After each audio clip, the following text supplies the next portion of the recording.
Ang gisulti ni Juan diri sa unang pagbasa mao gyud ang nahitabo sa kinabuhi sa nagsunod ni Hesus. Nga niingon siya diri, ug atong madawat gikan kaniya ang bisan unsa nga pangayoon nato, kay gituman manato ang iyang mga sugo ug gibuhat ang makapahimuot kaniya. Nag-refer ni sa atong Ginoo. Basta magsigi tagtuman sa iyang sugo, di kita magsupak-supak, ang tanan sad natong pangayoon ihatag. Lingiyay mong tupad. Ing nagihatag ang tanan nimong gipangayo. Pangutan-a ba, ing nagihatag yun sa Ginoo. Nyagwa gani gihatag, pasabot, nagsupak-supak ka.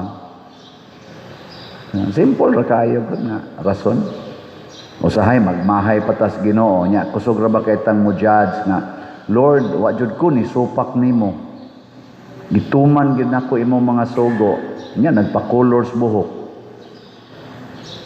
Nagpa-kiskis kilay. Ana. Mga simple kayo ba? Labaw na gyud atong padak-an. Sige yaw-yaw sa mga anak. Sige panghukom ana mga silingan. So daghan kayo taog wa tumana.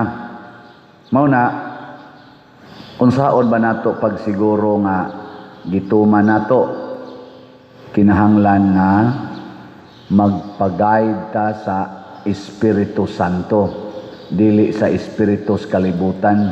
Duha day kabuok ang espiritu, mga igsoon, na ay espiritu sa kalibutan ug ang Espiritu Santo. Ang Espiritu Santo capital E, ang espiritu sa kalibutan small e. Lingiyay mong tupad. Ing naon sa imong espiritu karon? Capital o small? Ha?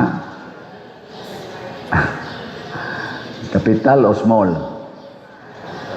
Muna di ko no tapatuyang og tuo, basta nanay espiritu nga mo, kanimong espiritu mo ni mo tukmod nato pagbuhat ba, mo inspire ni nato nya mo tukmod pagbuhat.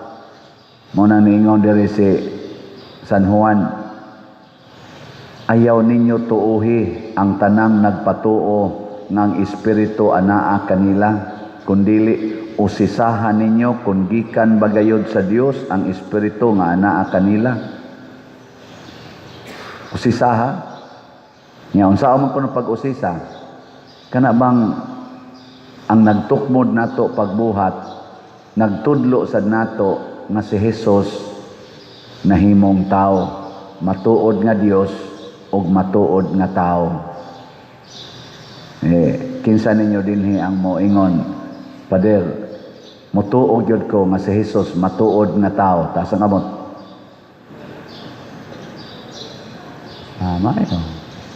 Mayo kay kurot yung mugkuan.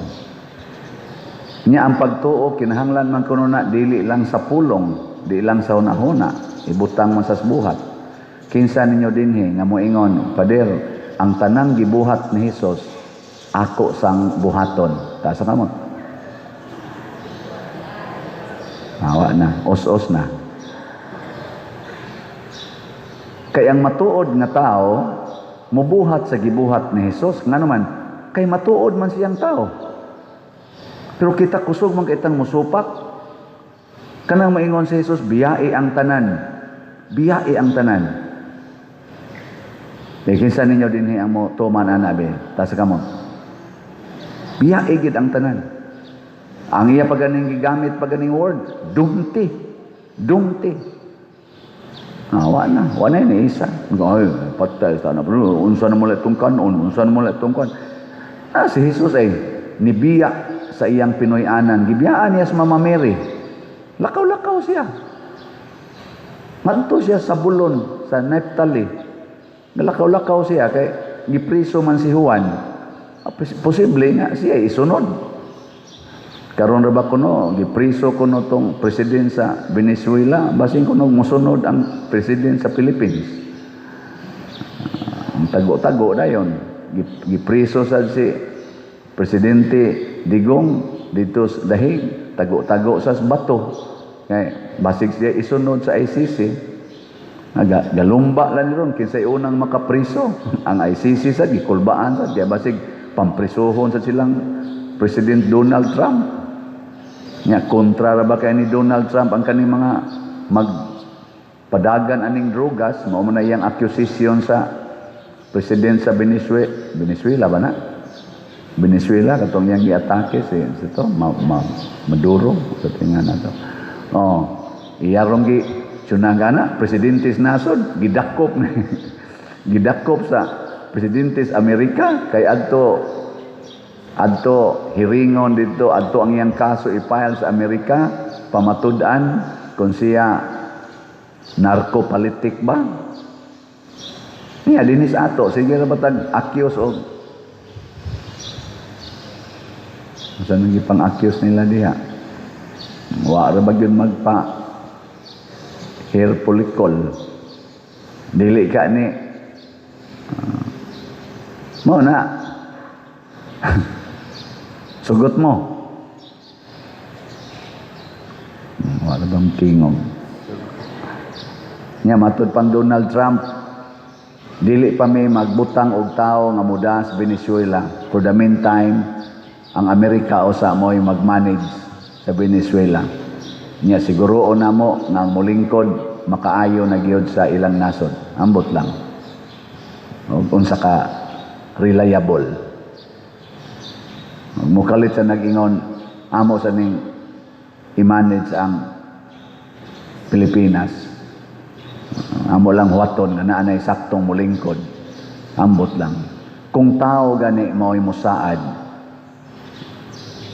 dili kay tapatuyang og tuman ato sang siguroon connected ba siya sa espiritu nga capital E pasabot nag-agad ba siya nakasintro ba siya sa pagwagtang sa sala kay si Kristo manggod matuod nga tao way sala kay ang tinuod nga tao di ay mga igsoon sama sad ni Mama Mary mubuntog yun sa sala, mahadlok makasala. Mahigugma na ganita sa sala, mugakos pagid ta sa sala, dipinsahan pagid nato ang atong sala, dili na ta tinuod nga tao, nada na ta sa espiritu sa kalibutan, nahimo na tan kalibutanon. Nga naman, diin man gikan yun ang tao. Diin man gikan ang tao. Kita ba, diin man gitagikan? Sa kalibutan o sa Ginoo? Kusga. Nya, mahadlok mo mamatay dinhis kalibutan o dili? Kinsay dili mahadlok mamatay dinhis kalibutan, ta sa kamot? Na, pwede na mo schedulean. Nya, mo palit mo slot o dili? Hangtod mo mamatay. Kana, ay na mong kaon. Sige lang palit og slot. Sige lang yung palit og slot. Hangtod yun mo mga matay. Oy, kusog kita mo kwintaw niyo. Sige tagpalit. Unya, kung sabay itong kanon. Ay, biyain ng kalibutan. Maubita tong byuda nga nihog sa iyang duha kadako nga mao tato iyang ipalit og pagkaon sa iyang tibok kinabuhi. Gidayeg ni Hesus nga naman kay iyang hatag sa Ginoo ang iyang kinabuhi. Maubitan ng mga martyrs sama ni San Pedro Calungsod, nila ni Lorenzo Ruiz, Santiago Apostol, gidayeg og maayos Ginoo ug ipasidunggan isip mga santos kay ilang gihatag ang ilang kinabuhi. Og mausad ni ang gustos Ginoo. O kung doon natay inspiration nga ingon ani ang atong gisunod ang espiritu nga capital E. Pero naatay kahadlok sa pagbuhat ani ang atong gisunod ang espiritu nga small E. Ug asa mo na padong adto ra gid nas kasamok kagubot o pagkahugmok sa atong kaugmaon. Diri sa atong tubag sa Salmo, ang samunti tubag nato sa Salmo, ihatag ko kanimo nga imong kabilin ang tanang mga nasod. Karon ang atong nasod usara ni kabuok. Nya daghan kayong mag-ilog mudagan pagka-presidente kani karong ilang gibuhat nga siging impeachment, siging pangdaot sa usag-usa. Kuan kuno ni mao kuno ni ang pagpaningkamot nga inig 2028 nga eleksyon mudaog gyud sila kay kinsa tong mudaog murag maoy tag-iyas nasod. Nasayop gyud ba ang panghuna-huna? Ang mudaog mao untay alagad sa nasod, di ba? Kamo mag-ilog mog alagad. Kinsa dinhi ang makig-ilog yung alagad ta sa ngamot? Ano bang iniglimpyo sa inyong kauban sa CR, ilugo nimo kay ikagi mo limpyo? Mao na pangalagad man na. Kana bang manglimpyos karsada, maghimog karsada, muilog jud ka ana? Makigpatay gyud ka anang pagpangalagad kay ato man na silang gi-elect aron mga lagad nya mag-ilog kay ngano man dinhi sa Pilipinas lahi ambot ka ang ubang nasod no, pero dinhi sa Pilipinas lahi kaayo og panghuna-huna ang kasagaran sa mga politicians. Unsa may ilang hunahuna, kun ako'y mudaog ako nay tag-iya, ako'y mudaog sa Congress ako nay tag-iya sa akong distrito, ako'y mudaog pagka-gobernador ako nay tag-iya sa probinsya, ako'y mudaog pagka-mayor ako nay tag-iya sa syudad, ako nay tag-iya sa lungsod, ako'y mudaog pagka-kapitan ako nay tag-iya sa barangay. Unyag ako'y mudaog sa Pilipinas, ako'y tag-iya sa Pilipinas. Naarabas Mindanao nagkagubot ngano man na ay namangkon nga sila kuno'y tag-iya sa kalibutan. Oh, si kisa to Dato Watawat, si Dato Watawat nangangkon nga si tag-iyas iyang gibabagan ang daan, di na niya pag-ion ng mga tao kay pabuhison o saan niya.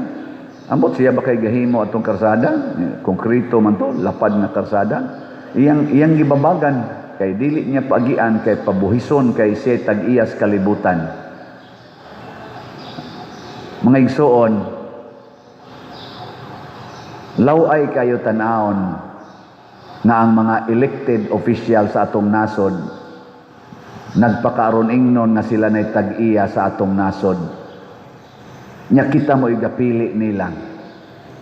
Mura ka og aplikant sa trabaho sa usa ka kompanya nga pagdawat gyud nimo gidawat na ka gi-evaluate kag maayo pag human gidawat ka sa kompanya nya ikaw dayoy nangangkon nga ikay tag-iyas kompanya, pwede na? Dili oy. Ang tag-iya sa atong nasod kitang katawhan, pero ngano man nga ang atong mga elected officials labi na gyud ang diya sa pinakataas, presidente, kongres, naning senador o uban pang mga dagko opisyal, ngano mangangkon man sila tungod kay nagsunod sila sa espiritu nga small e, iya sa kalibutan ang ilang kasing-kasing o hunahuna. Maunang pahimos to the max. Karon lang ang atong 2026 budget, naminaw ko sa ilang mga argumento didto sa Congress, daghan kaayo ang gi-provide para sa program fund o sa kaning ilang mga ayuda. Katubang ayuda ba nga mga tupad, mga AIX, gibalik gyapon nila. Nya ipasa man ang adto sa Senate, gideliberate sa Senate.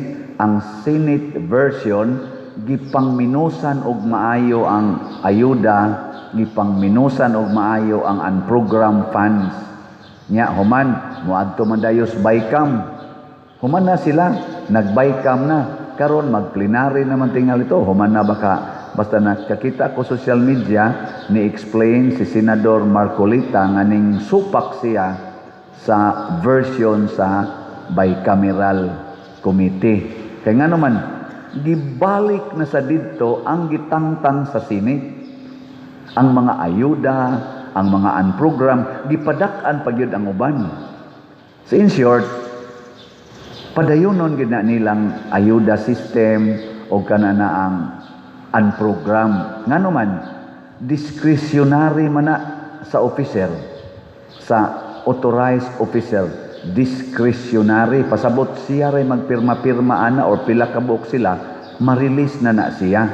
Kay unprograman, nya kanang mga ayuda, gamiton man gina nila, hinomdomo, 3 days before sa election, atong 20, sa tong eleksyon na, last year ba to? Oh, 2025 no? Katong midterm?